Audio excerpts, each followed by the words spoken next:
Welcome to the Deep Dive. We're here to cut through the noise and really get to the heart of the stories shaping our world.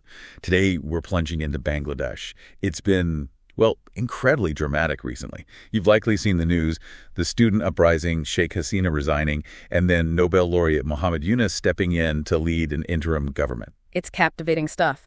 But what's crucial, really vital to understand, is that these recent events, they aren't happening in a vacuum. Right. They're part of this long recurring pattern we see in Bangladesh since independence, this constant push and pull, democracy versus authoritarianism. Exactly. It's a complex history. Power shifts, the military stepping in, civil unrest. It's all woven together. Absolutely. So our mission today is to try and untangle some of those threads for you. We want to explore how Bangladesh got here, starting way back with the assassination of its founding father, Sheikh Mujibur Rahman, in '75, and trace it right up to today. Yeah, looking at those challenges, the promises of this new interim government, the goal is to help you grasp the deeper forces at play. We'll touch on the early hopes, for parliamentary democracy. And how quickly that seemed to fade into more authoritarian rule than the long period where the military really dominated things. Followed by the return to multi-party politics, and now, well, this very latest chapter. It's quite a saga. And honestly, there are some profound lessons in there about building nations, about how fragile democracy can sometimes be. Okay, let's kick things off right at the beginning. After that hard-won independence in 1971, Sheikh Mujibur Rahman, the founder, he set up a unitary parliamentary government. Yeah, the initial vision was powerful. Nationalism, secularism, democracy, socialism, all these big ideals. Full of promise for a new nation. Definitely. But the sources we looked at show a pretty swift and frankly concerning shift.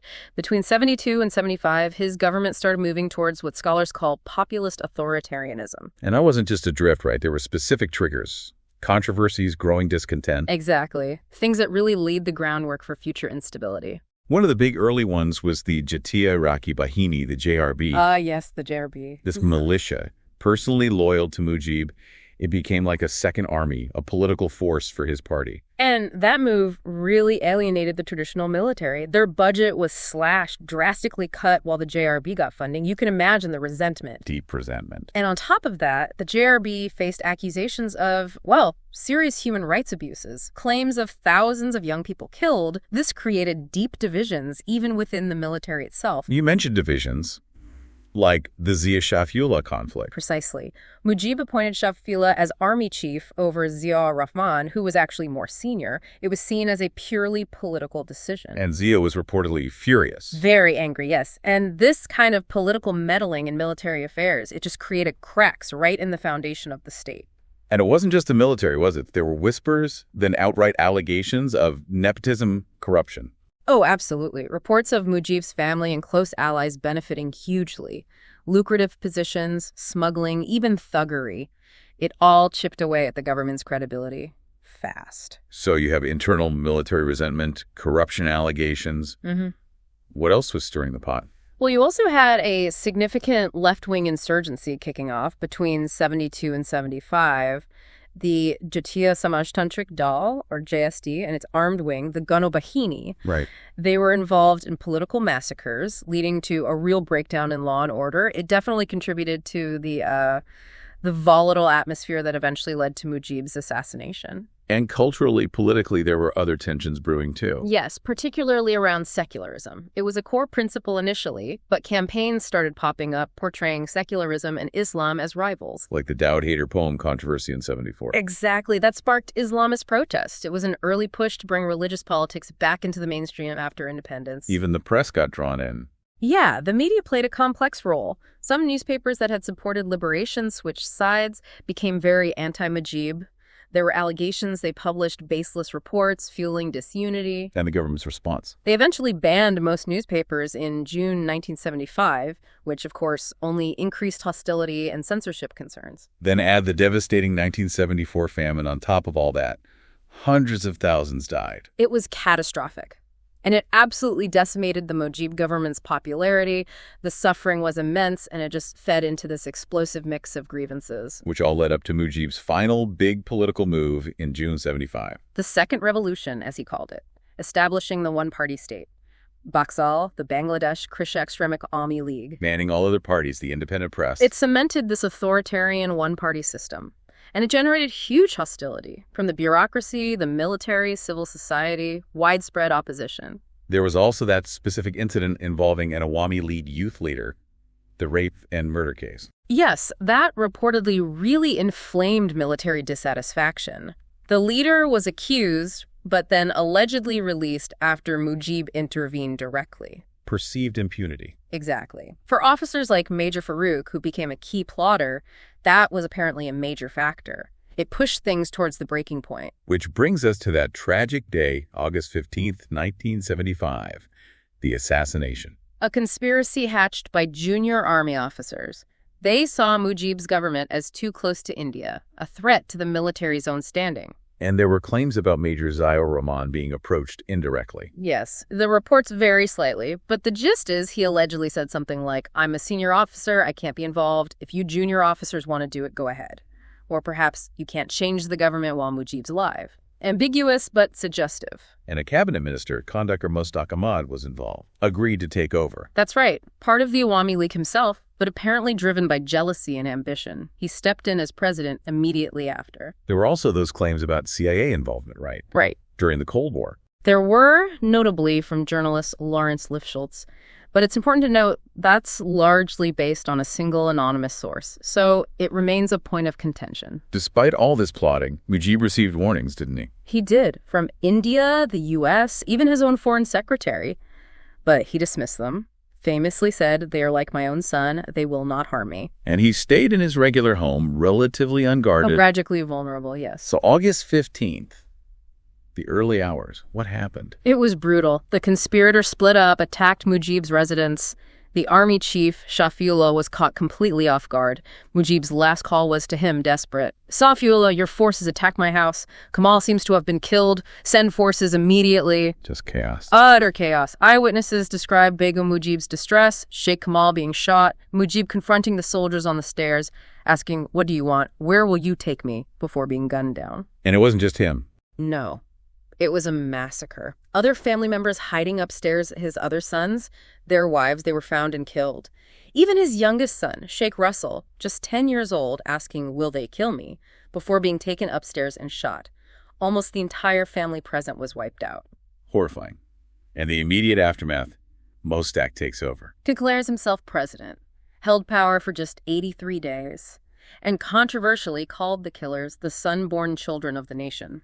What about Ziaur Rahman's reaction? Reports say he was found shaving.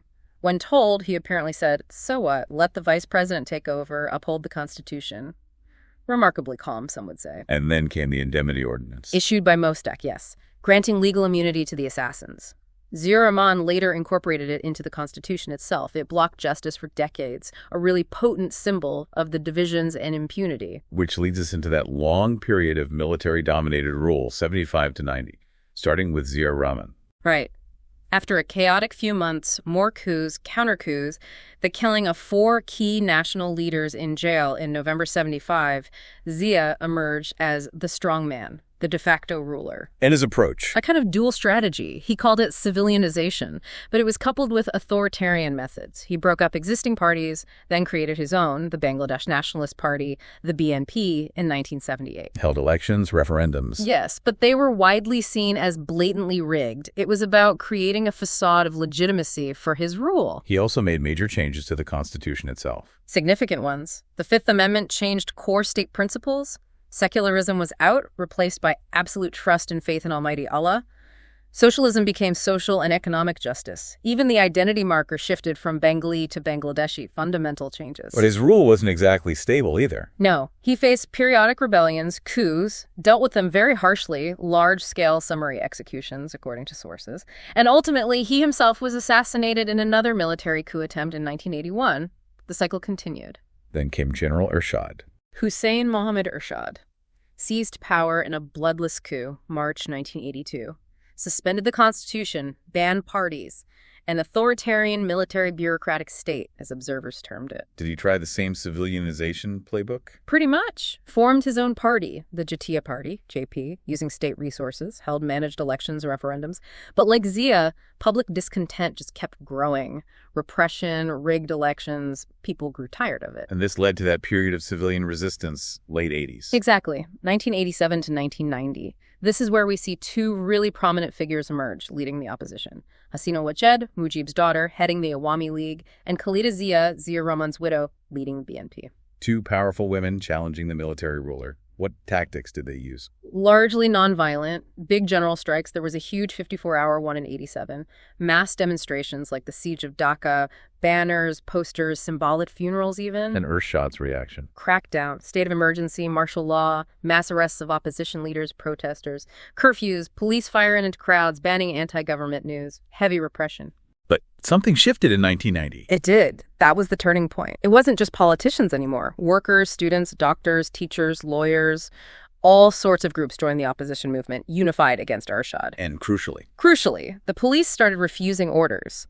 Reports say police forces began refusing to fire on demonstrators. When the state's coercive arm starts hesitating, that's a huge sign. a massive shift in power dynamics. Absolutely. That widespread, unified resistance finally forced Ershad to resign in December 1990. It led to a neutral caretaker government and then the first really free and fair election in 1991. A moment of real hope. So 1991, democracy restored, parliamentary system back, Khaleda Zia becomes prime minister. It seems like maybe, just maybe, Bangladesh could break the cycle. That was the hope. But what developed quite quickly was this intense, deeply personal rivalry between the two main parties, Hasina's Awami League and Khaleda Zia's BNP. The battling Begums, as they were sometimes called. Right. And it led to this pattern of winner-take-all politics. Whichever party was in power tended to ignore or marginalize the opposition. Resulting in Constant parliamentary walkouts, boycotts, street protests, general strikes, or hurdles, things that often just paralyzed society and the economy. The political conflict overshadowed governance. Okay, let's jump forward to Sheikh Hasina's more recent terms in power. 1996, 2001, and then the long stretch from 2009 to 2024. What were some key things that happened under her leadership? Well, a major one was finally repealing that Indemnity Act in 96. That opened the door for the trial of Mujib's assassins, which started in 1998. A significant step towards accountability, though long delayed. She also focused on development narratives. Yes, initiatives like Digital Bangladesh and Vision 2021. Mm-hmm. Big political manifestos focused on tech progress, economic growth. And importantly, she established the war crimes tribunals starting around 2010 to prosecute collaborators from the 1971 Liberation War. That was controversial too, though. Highly controversial, both domestically and internationally.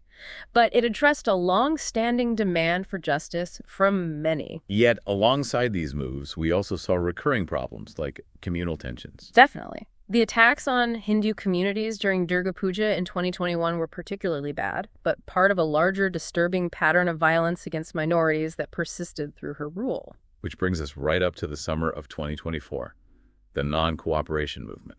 Yeah, it started, interestingly, with students protesting about job quotas. But it quickly snowballed into this massive pro-democracy uprising. The core demand became singular. Sheikh Hasina must resign. And the government's response was harsh. Extremely harsh. Tear gas, rubber bullets, then live ammunition. Mass arrests. Reports suggest over 1,000 people were killed in just a few weeks, thousands more detained. A brutal crackdown. But it didn't work. The pressure was just too much. Exactly. She was forced to resign, and she left the country for India on August 5th, 2024. A stunningly rapid fall from power. Creating a power vacuum. Filled by whom? By the interim government led by Muhammad Yunus. The student representatives who had been so central to the uprising, they nominated him.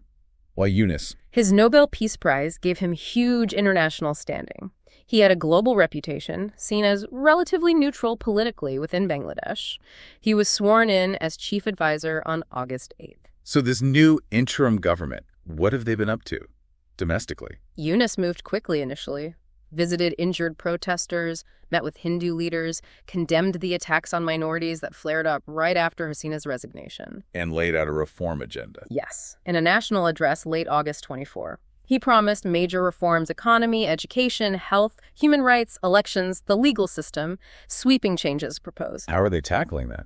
They announced 6 specific commissions to reform the electoral system, the police, the judiciary, public administration, anti-corruption bodies, and even amend the Constitution, trying to fix the underlying structures. What about accountability for the previous government? They've pledged investigations into alleged abuses during Hasina's long tenure and forced disappearances, the crackdown deaths. The figures they cite are stark. Up to 1,500 deaths, maybe 3,500 abductions over 15 years. Politically, any big shifts? Lifting the ban on the Islamist party, Jamaat-e-Islami, was a significant and controversial move, and the Constitutional Reform Commission is working on things like term limits for the prime minister. Though the BNP initially disagreed, they later gave conditional support. Okay, what about the economy? That's always critical. Huge focus there. They set up a committee for a white paper saying all deals from the Hasina era would be closely examined. They tweaked the foreign exchange system, moved to a market-based rate. Any impact? A big jump in remittances, yeah. Late 2024 saw a 58% increase, apparently because fewer people were using informal Hunden channels. But challenges remain, right? Inflation. Oh, definitely. That's been a persistent headache. Food inflation around 14%, general inflation over 11% through late 24 and into early 25. Still very high. So what are they doing about it? They've cut some big development projects deemed less critical, met wage demands from garment workers to quell unrest, restructured the central bank and state banks, removed import duties on food, trying various levers. And tackling corruption, like those money whitening schemes. But canceled those channels, yeah. And restructured the National Board of Revenue. Though some observers, like Transparency International Bangladesh, noted there was still ongoing chaos and instability in the stock market initially. What's the international view? The International Crisis Group had a cautiously optimistic take early on. Early signs suggest policymakers can avoid a Sri Lanka-style economic crash, but still warned of serious economic risks. It's a tightrope walk. And we saw that interesting tariff issue with the U.S. Right. The Trump administration hit Bangladesh with 37% reciprocal tariffs in April 2025. Yunus's team managed to negotiate that down to 20%. He framed it as a diplomatic win. Speaking of diplomacy, how are foreign relations shaping up? Yunus has been very active, meeting lots of ambassadors, heads of government, Biden, Xi Jinping, India's Modi. The China visit seemed significant. Very. Secured full support, billions in potential investments, loans, grants, requested a 50-year water management plan. China even offered hospital beds for Bangladeshis when Indian visas got suspended. Which points to the India situation. Seems quite strained. Yeah, that relationship is definitely tense. Trade disputes popped up. Bangladesh restricted Indian yarn. India restricted Bangladeshi jute. Indian visa centers were shut down, citing instability. And talks between Yunus and Modi covered some really thorny issues. Extradition of Hasina, border killings by Indian forces, long-running water disputes over the Ganges and Teesta rivers, the safety of the Hindu minority in Bangladesh, all very sensitive points. So, despite the reform efforts, this interim government isn't without its own challenges and criticism. Not at all. There are persistent concerns about law and order, accusations of deterioration, things like Operation Devil Hunt arrests, reports of increased communal attacks, though the government disputes the political nature of those. And the lifting of the ban on Jamaat-e-Islami. Has that led to other concerns? Yes, worries about a resurgence of Islamism. Some individuals linked to extremist groups have been released. Even the banned group Hizb ut-Tahrir held a public rally that raised alarms for secularists. Other controversies. There was one around graffiti using the term Adibashi for indigenous people. And widespread protests erupted after a young rape victim died in Magura, generated real shock and outrage nationally. What about the ban on the Awami League itself? That's drawn significant criticism. Opponents argue it undermines democratic principles, punishing a whole party for the alleged crimes of some, targeting affiliation rather than individual wrongdoing. And accusations of favoritism towards Yunus's own Grameen network. Yes, claims of special privileges, tax breaks, fast-tracked approvals, and the way some legal cases against Yunus himself were dismissed without full trial has also drawn scrutiny. Even within the foreign ministry, there are murmurs about politicization and favoritism in appointments. Wow. Okay, so it's an incredibly complex picture. We've traced this path from the initial hopes of 71 through these recurring cycles, authoritarianism, military rule, fragile democracy returning, then challenged again, right up to this Yunus-led interim phase. What really stands out is the fragility of democratic institutions in the face of powerful forces, political ambition, military influence, economic pressures. It's a constant struggle. But also you see this incredible resilience from the Right. Bangladeshi people, right? Right. Repeatedly pushing back, demanding change. Absolutely. It's a story of that resilience, definitely. But also clearly of these deep, unresolved tensions that just keep bubbling back up. The nation is still wrestling with its foundational issues. So for you listening, the big question hovering over all this is, can Bangladesh actually break free this time? Can this interim government or whatever follows build democratic institutions that are truly sustainable, inclusive, and lasting? Or is the nation sort of destined to repeat these patterns? Will it just be a different set of faces in charge, but the same underlying dynamics playing out again? What lessons can we all draw from this ongoing struggle for stability, for justice, for what genuine democracy really looks like on the ground? Something to think about.